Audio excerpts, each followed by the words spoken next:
আগে নামটা বলে, নিজের নাম বলার এখতিয়ার নাই, আবার হুমকি দেন ছেলে। এবার জনপ্রিয় অভিনেত্রী পরিমণিকে কল দিয়ে হত্যার হুমকি দেওয়া হয়েছে।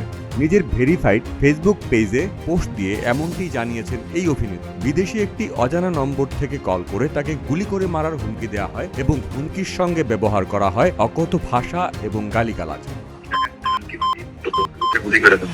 পরিমণি নিজের ফেসবুক পেজে সেই কথোপকথনের ভিডিও শেয়ার করেছেন। 37 সেকেন্ডে সেই ভিডিওতে দেখা যায় কিউবা থেকে কল করা নম্বরটি ব্যবহার করে অজ্ঞাত ব্যক্তি পরিমণিকে প্রাণনাশের হুমকি দিচ্ছে, সেই সাথে অকথ্য ভাষায় গালাগালিও করে।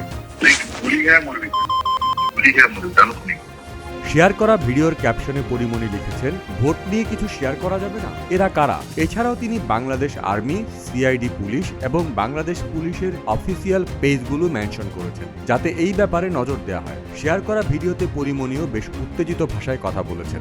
নাম বলার এখতিয়ার নাই, আবার হুমকি দেন মারা। সংবাদ মাধ্যমে দেয়া তাৎক্ষণিক প্রতিক্রিয়ায় পরি বলেন, ওই ব্যক্তি ভোট নিয়ে কিছু কথা বলে এবং সোশ্যাল মিডিয়ায় ভোট নিয়ে কিছু শেয়ার করা যাবে না বলেও হুমকি দেয়। এ বিষয়ে আইনগত পদক্ষেপ নেবেন কিনা এখনো সিদ্ধান্ত নেননি বলে জানান এই অভিনেত্রী। গুলিটা করতে হলে তো আপনার দেশে আসতে হবে, দেশে আসেন, দেশে এসে গুলিটা করেন, দেশে এসে ফোনটা করেন। এই সময়ের জনপ্রিয় ও আলোচিত অভিনেত্রী পরিমণি নানা কর্মকাণ্ডে বছর জুড়েই থাকেন আলোচনায়, তবে এবারের অভিজ্ঞতা তার জন্য ভয়াবহ। জহির দীপু, প্রতিদিনের বাংলাদেশ।